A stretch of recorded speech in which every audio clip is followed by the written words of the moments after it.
Welcome to class students. The continuity of the lesson 1 lithosphere endogenetic process. Today we will see about the earthquake. Earthquakes is not simple nothing that may be a sudden shake on the earth's surface. It is known as the earth's crust, earth surface. அதுதான் என்னது earthquake அப்படின்னு சொல்லலாம். சடனாக நம்ம ஏதாவது ஒரு ஹெவியான திங்கை நம்ம கீழே போட்டனாலும் ஒரு மாதிரி அந்த இடத்துல அதிர்ற மாதிரி இருக்கும். That is known as earthquake.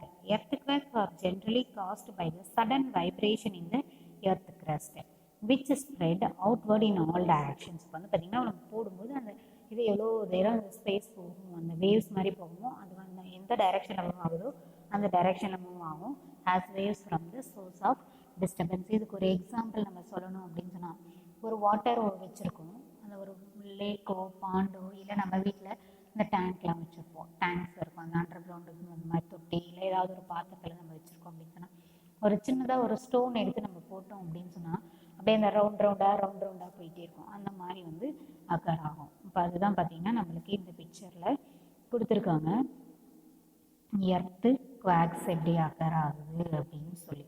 The point of origin of the earthquake is called as the epicenter or focus. இப்போ பார்த்தீங்கன்னா எர்த்து க்ரஸ்ட்டில் தான் நம்ம அக்கர் ஆகுதுன்னு சொன்னோம். அப்போ அது எங்கேருந்து வருது, டீப்லேருந்து எர்த்து க்ரஸ்ட்லேருந்து பார்த்தீங்கன்னா மூவ் ஆகுது. அந்த picture distance from the epicentre it's call which generates a series of elastic waves. அப்போ சீரியஸ் அப்படின்னா அந்த கண்டினியூவஸ் எலாஸ்டிக் வேவ்ஸ் அக்கர் ஆகும். இப்போ எபிசென்டர், இப்போ நம்ம வாட்டர் எக்ஸாம்பிள் சொன்னால ஒரு வாட்டர் பாடிஸ்ல ஒரு ஸ்டோன் போடுற மாதிரி அந்த மாதிரி அந்த ஃபார்ம் ஆகிற பிளேஸ்லேருந்து அப்படியே வேவ்ஸ் அப்படியே ஸ்ப்ரெட் ஆகிட்டே போயிட்டுருக்கும். Epicenter is the point on the earth's surface that lies directly from the focus.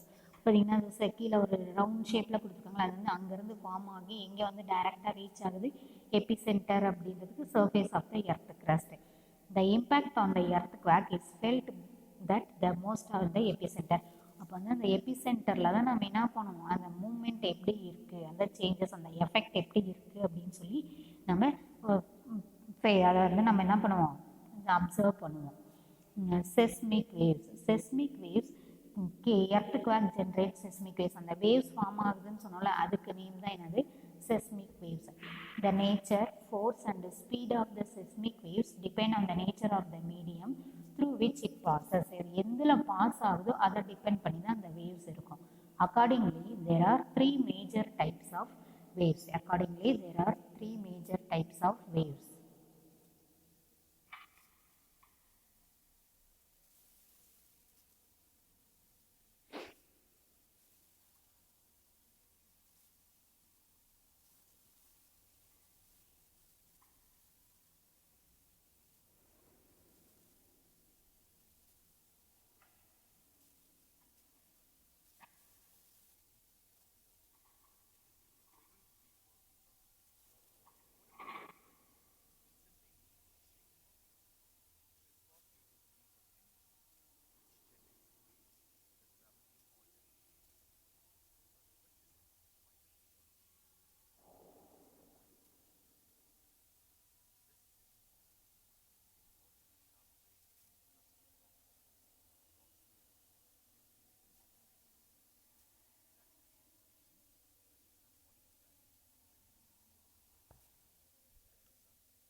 There are three types of waves: primary waves, secondary waves, and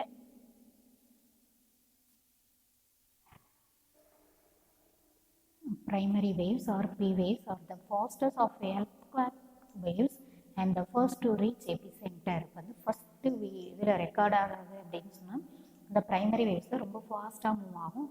ஃபாஸ்ட்டாக மூவ் ஆகி என்ன ஆகும், போய் எபிசென்டர் அந்த சர்ஃபேஸ் ஆஃப் த எர்த்தை போய் ரீச் ஆகும். These waves passes through gas, liquid, solid, liquid and gases either through push or pull. ஒன்று இழுக்கிறது இல்லைன்னா தள்ளுறது, அந்த ரெண்டு மூலியமா என்ன ஆகும், ரொம்ப ஃபாஸ்ட்டாக ரீச் ஆகும். ஏதாவது ஒரு இதில் இது த்ரீ ஷேப்ஸ் ஆஃப் மேட்டர்ஸ்லையும் பாஸ் ஆகும். சாலிட், லிக்விட் அண்ட் கேஸ் இதுவும் எதிர்பார்ப்பும் இல்லாமல் மூணு இதுலேயுமே பாஸ் ஆகிற அந்த வேவ்ஸ் தான் எனக்கு ப்ரைமரி வேவ்ஸ். அந்த புஷ் ஆர் புல், அந்த இழுக்கிறது தள்ளுறது அப்படின்னு ஆவரேஜ் வெலாசிட்டி எவ்வளோ ஸ்பீடில் மூவ் ஆகும், 5.3 கிலோமீட்டர் பர் செகண்ட். ஒரு செகண்டுக்கு 5.3 கிலோமீட்டர்லேருந்து 10.6 கிலோமீட்டர் வரலும் அந்த ஸ்பீடில் மூவ் ஆகும் ஒரு செகண்டுக்கு. Next secondary waves or S waves. பார்த்திங்கன்னா it travels only the solid, இப்போ லிக்விட்லேயும் கேஸ்லேயும் பாஸ் ஆகாது. So these transverse wave shake the ground perpendicular to the direction in which they propagate. நம்ம முன்னாடியே இதுக்கு முன்னாடி ஒரு பிக்சர் எக்ஸ்பிளைன் பண்ணல, அந்த ப்ரைமரி வேவ்ஸ் செகண்டரி வேவ்ஸ் பர்பண்டிகுலராக மூவ் ஆகும். எப்படி மூவ் ஆகுதுன்னு அந்த ஒரு ஸ்பாஞ்ச் மாதிரி வச்சு ஒரு டயக்ராம் எக்ஸ்பிளைன் பண்ணாங்க. டு விச் தே ப்ரொபகேட், இது மூலிமா அது ஸ்ப்ரெட் ஆகும் அப்படின்னு சொல்லி perpendicular to the earth crust. இந்த ஆவரேஜ் வெலாசிட்டி இது எவ்வளோ கிலோமீட்டரில் ஸ்பீடில் ட்ராவல் ஆகும், 1 kilometer per second to 8 kilometer per second. Next, surface wave or L waves. The surface waves on the surface of the waves, surface of the earth are similar to primary waves, but they travel primarily along the ground surface. Ground surface la மட்டும்தான் அது என்ன ஆகும், flow ஆகாத surface waves அப்படின்னு சொல்லிட்டாங்க. These waves travel comparatively slower and are the most destructive waves. மற்ற இந்த primary waves secondary வேவ்ஸோட இது ஸ்லோவாக தான் மூவ் ஆகும். இருந்தாலுமே ஸ்லோவாக மூவ் ஆனாலுமே அந்த சர்ஃபேஸ் ஆஃப் த எர்த்தில் என்ன ஆகும், நிறைய டிஸ்ட்ரக்ஷன் அழிவுகளை உருவாக்கிடும். இந்த average velocity of these waves are 1 kilometer per second to 5 kilometer per second. 1 kilometerலேருந்து 5 kilometer per secondல மூவ் ஆகும். இப்போ எர்த்து குவாக்கை மெஷர் பண்ணணும் இவ்வளோ இது அப்படின்னு சொல்லி நம்ம சொல்லுவோம். அப்போது அந்த எர்த்து குவாக்கை மெஷர் பண்ணுற அந்த இன்ஸ்ட்ருமெண்ட் நேம் என்ன, the instrument which records the earthquake waves is called seismograph or seismometer. The science அப்போ அந்த மெஷர் பண்ணுற இன்ஸ்ட்ருமெண்ட் பேர் செஸ்மோகிராஃப் ஆர் செஸ்மோமீட்டர். அதை பற்றி நம்ம சயின்ஸை பற்றி படிக்கிறோம், அந்த எர்த்குவேக்கை பற்றி படிக்கிறதுக்கு நேம் சீஸ்மோலஜி. நெக்ஸ்ட்டு இப்போ நம்ம வந்து பார்த்திங்கன்னா ஒரு ஸ்கேலில் மெஷர் பண்ணுறோம், அதில் சென்டிமீட்டர், மில்லிமீட்டர். இப்போ அதே மாதிரி எர்த்குவேக் வேவ்ஸை மெஷர் பண்ணது ஒரு யூனிட் இருக்கணும். அந்த யூனிட் அப்படின்றது பார்த்திங்கன்னா ரிக்ஸ்டர் அப்படின்னு, இவ்வளோ ரிக்ஸ்டர் ஸ்கேலில் மெஷர் ஆகிருக்கு இந்த எர்த்குவேக் அக்கர் ஆனது அப்படின்னு நம்ம சொல்லுவாங்க. So CF Richter devised a scale to measure the magnitude of the earthquake. எர்த்குவேக்னுடைய ஸ்பீடு, அந்த வேவ்ஸ்னுடைய ஸ்பீடை பற்றி இது பண்ணது ஃபஸ்ட்டு வந்து அவர் தான் என்ன பண்ணார், அந்த இன்ஸ்ட்ருமெண்ட்டை ஃபைண்ட் அவுட் பண்ணார், ஃப்ரேம் பண்ணார். ஸோ ஹிஸ் நேம், அவங்க நேமையே வச்சு நம்ம ரிக்ஸ்டர் ஸ்கேல், எர்த்குவேக் வந்து இவ்வளோ ரிக்ஸ்டர் ஸ்கேலில் ரெக்கார்ட் ஆகிருக்கு அப்படின்னு சொல்லி யூனிட்டை அவருடைய நேமாக வச்சுக்கிட்டோம். This scale relates to the energy released at the epicenter. எபிசென்டரில் எவ்வளோ எனர்ஜி ரிலீஸ் ஆகிருக்கோ அதை வச்சு நம்ம என்ன பண்ணுறோம், அந்த எர்த்குவேக்னுடைய மேக்னிடியூடை நம்ம மெஷர் பண்ணுறோம். And provides an estimation of severity of an earthquake. அந்த ரெக்கார்ட் ஆகிருக்கிற எர்த்குவேக் எபிசென்டரில் ஃபோக்கஸ்லேருந்து எபிசென்டரை ரீச் ஆகும்போது எவ்வளோ மேக்னிடியூட் ஸ்பீடில் வந்து அது ரெக்கார்ட் ஆகிருக்கோ அதுதான் வந்து சிவியாரிட்டி. ஒன்று கம்மியாக இருக்கும், ஒரு இடத்துல அதிகமாக இருக்கும். இப்போ ஹையஸ்ட்டு ரெக்கார்டு இப்போ 7க்கு மேலே போயிடுச்சுனாவே நம்ம என்ன சொல்லுவோம், ஹையஸ்ட். அதாவது 5 to 6 பார்த்திங்கன்னா ஹையஸ்ட் தான். It is an open-ended scale. The highest magnitude ever recorded is 9.5 on Richter scale. பார்த்திங்கன்னா ஹையஸ்ட் இப்போ இது வரலும் வேர்ல்டில் ரெக்கார்டான ஹையஸ்ட் ரெக்கார்டே என்னது 9.5 ரிக்டர் ஸ்கேல். எங்கே இருக்குது, சில்லில் வந்து பார்த்திங்கன்னா இன் 1960 பயோ அப்படின்றது. இது பார்த்திங்கன்னா சவுத் அமெரிக்காவில் இருக்கிற ஒன் ஆஃப் த கண்ட்ரி. இப்போ அங்கே வந்து பார்த்திங்கன்னா 1916 ரெக்கார்ட் ஆனது தான் 9.5 ரிக்டர் ஸ்கேல் தான் highest one.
Tsunami. Tsunami. The word tsunami is a Japanese term meaning harbor waves. Harbor நம்ம ஷிப் எல்லாம் பார்த்தீங்கன்னா லேண்ட் பண்ணி வச்சிருக்கோம், அதுதான் ஹார்பர். அந்த வேவ்ஸ் ஹார்பரில் அக்கர் ஆகிற வேவ்ஸ் தான் என்னது சுனாமி அப்படின்னு சொல்லி ஜாப்பனீஸ் லாங்குவேஜில் சொல்கிறாங்க. It is adapted to describe large seismically generated sea waves. இப்போ நம்ம வந்து எர்த்குவேக் அப்படின்னு என்ன சொன்னோம், சர்ஃபேஸ் ஆஃப் த எர்த் கிரஸ்ட்டில் நம்ம வந்து சடன் மூமெண்ட், சடன் ஷேக் அப்படின்னு சொன்னோம். இப்போ அதே மாதிரி வாட்டர் பாடிஸ்குள்ளே அந்த வேவ்ஸ் ஜென்ரேட் ஆகிறத, அந்த சடன் ஷேக்னஸ் அக்கர் ஆகிறத நம்ம என்னன்னு சொன்னோம், tsunami. Seismically generated sea waves caused by earthquakes. அதாவது வாட்டர் பாடிஸில், அண்டர் த வாட்டர் பாடிஸில் எர்த்குவேக் அக்கர் ஆகலாம். இல்லை சப்மரைன் எக்ஸ்ப்ளோஷன். இப்போ எக்ஸ்ப்ளோஷன் அப்படின்னா சப்மரைன் நீர்மூழ்கி கப்பல்லாம் வெடிக்க வைக்கிறாங்கல்ல, அந்த மாதிரி அக்கர் ஆகும்போது. இல்லை லேண்ட் ஸ்லைட்ஸ், வாட்டர் பாடிஸ்குள்ளே மவுண்டெயின்ஸ்லாம் இருக்கும், அந்த ஸ்லைட்ஸ் அக்கர் ஆகும்போது என்ன ஆகும், அது சுனாமி அக்கர் ஆகும். These waves travel at a great speed more than 500 km per hour. ஒரு ஹாருக்கு 500 km per hour, more than 500 km, and the length of the waves exceeds 600 km. அப்போ அந்த waves வந்து எவ்வளோ தூரம் எக்ஸீட் ஆகுது, எக்ஸ்பேண்ட் ஆகுது, 600 km. These waves reach to the height of more than 15 meter near the seashore. seashore ஏரியாவில் 15 metre வரலும் நான் அந்த waves வந்து அக்கர் ஆகும். seashore and are capable of causing distraction along the sea coast. The sea coast ஏரியாவில் இருக்கிற ஏரியாஸ்லாம் என்ன ஆகும், டெஸ்ட்ராய் பண்ணிடும். 2004 Indian Ocean earthquake that caused tsunami is the 6th deadliest natural disaster which travel at a speed of 600 km per hour with an average toll death of 280,000 people. இப்போ வந்து பார்த்தீங்கன்னா 2004 Indian ocean, அதாவது நம்ம பார்த்தீங்கன்னா ஒவ்வொரு இயரும் December 26 அன்னைக்கு நம்ம டிவியில் வந்து போட்டு காமிப்பாங்க சுனாமி நினைவலைகள், சுனாமி நினைவலைகள் அப்படின்னு சொல்லி. அப்போ இந்தியன் ஓஷனில் அக்கரான அந்த எர்த்குவேக், வாட்டர் பாடிஸில் அக்கரான அந்த எர்த்குவேக் ஃபஸ்ட்டு இந்தோனேஷியாவில் அக்கர் ஆச்சு. இப்போ அதுதான் பார்த்தீங்கன்னா அது ரொம்ப அதிகமான பீப்புள் வந்து டெட் ஆனாங்க. 6th largest deadliest natural disaster. நம்ம வந்து மேக் பண்ணல, it is a natural one. இப்போ அந்த ஸ்பீட் எவ்வளோ ஸ்பீடில் ட்ராவல் ஆச்சு, 600 km per hour ஸ்பீடில் ட்ராவல் பண்ணி எத்தனை பேர் வந்து அதில் இறந்துட்டாங்க அந்த சுனாமினால், 280,000 people are dead in that earthquake. The earthquake which occurred near Indonesia at 58 hours. இப்போ மார்னிங், early morning, அதாவது midnight 1 o'clock அப்புறம், சரியா, 1 o'clock, நியர் டு 1 o'clock. இது எவ்வளோ நேரம் ஆச்சு, 7 hours to reach சென்னை. 7 ஹவர்ஸ்னா இப்போ 1 o'clock ஸ்டார்ட் ஆகி 7 o'clock 7:30க்கு சென்னையை வந்து அது ரீச் ஆச்சு. Do you know, on December 26, 2004, a tsunami occurred in the Indian Ocean.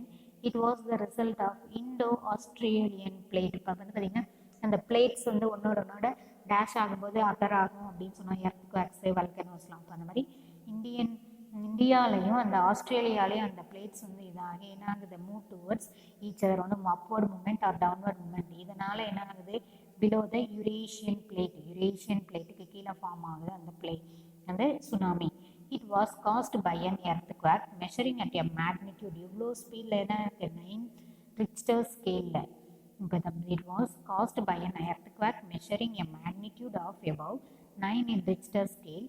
The earthquake caused the sea floor to uplift. இப்போ sea floor to uplift. இப்போ ஒரு சில இடத்துல பார்த்தீங்கன்னா நம்ம இந்தியன் ஓஷனில் எல்லா பிளேஸ்லையுமே பார்த்தீங்கன்னா சீல இருக்கிற வாட்டர்லாம் பார்த்தீங்கன்னா லேண்ட் ஏரியாவுக்கு வந்துச்சு. ஆனால் ஒரே ஒரு இடத்துல மட்டும் பார்த்தீங்கன்னா அந்த வாட்டர் பாடிஸ் வந்து கடல் தண்ணி வந்து உள்வாங்கிடுச்சு. எங்கன்னா திருச்செந்தூர் அந்த முருகன் கோவில் கடற்கரையோரம் இருக்குல்ல, அங்கே மட்டும் என்னாச்சு, அந்த கடல் அலை வந்து வாட்டர் பாடிஸ் வந்து உள்ற போயிடுச்சு, லேண்ட் ஏரியா அதிகமாச்சு. இதே நம்ம சென்னையெல்லாம் பார்த்தீங்கன்னா வாட்டர் வந்து லேண்டுக்குள்ளே வந்து ஃப்ளோ ஆயிடுச்சு. The earthquake caused a sea floor to uplift, displacing the sea above. சீயை வந்து எபோவாக மேலே காமிச்சு. இப்போ லேண்டில் சி வாட்டர்லேருந்து லேண்டுக்கு வரும்போது சீனுடைய ஏரியா அதிகமாக கவர் ஆகுதா, அந்த மாதிரி சம் சேஞ்சஸ் மேபி அக்கர்டு. இப்போ உங்களுக்கு ஒரு பிக்சர் கொடுத்துருக்காங்க பாருங்கள், சுனாமி அப்படின்னு சொல்லி. இப்போது இந்த சுனாமி அப்படின்றது எங்கே அக்கர் ஆகுது, அந்த வாட்டர் பாடிஸ்குள்ளே எர்த்குவேக் அக்கர் ஆகுறதுனால இதை நம்ம ஆரோ மார்க் போட்டு கொடுத்துருக்காங்களா ரெட் கலரில். The height of the waves at a origin ranges between 0.01 and 5 meter, 0.03 to 16.4 meter. அந்த பிக்சர் வந்து நீங்கள் நல்லா பார்த்துக்கோங்க. இப்போ நம்ம என்ன சொன்னோம், லேண்ட்ஸ்லைட்ஸ்னால, எர்த்குவேக்னால, சப்மரைன் எக்ஸ்ப்ளோஷன்னால சுனாமி அக்கர் ஆகுது அப்படின்னு சொன்னோம். இப்போ வாட்டர் பாடிஸ்குள்ளே எர்த்குவேக்ஸ் அப்படின்னு சொல்லி ஒரு பிக்சர் கொடுத்துருக்காங்களா. நெக்ஸ்ட்டு லேண்ட்ஸ்லைட்ஸ் இருக்கா. நெக்ஸ்ட் பார்த்தீங்கன்னா வல்கனோஸ் எரப்ட் ஆகிறனாலையும், அதாவது வாட்டர் பாடிஸ்குள்ளே மவுண்டெயின்ஸ் இருக்குது, அந்த மவுண்டெயின்ஸ்குள்ளே அங்கே இருக்கிற வல்கனோஸ் எரப்ட் ஆகும். நெக்ஸ்ட்டு சப்டக்ஷன் அப்படின்றதும் நம்ம சொல்லி பார்த்தோம். ஒரு பிளேட் வந்து மூவ் ஆகும்போது ஒன்னோட இடிச்சிக்குது, இல்லை ஒரு சில பிளேஸ்ல என்னது மூழ்கிடுது அப்படின்னு நம்ம சொல்லி பார்த்தோம். இந்த மாதிரி இதாகிறனால tsunami waves may be occurred.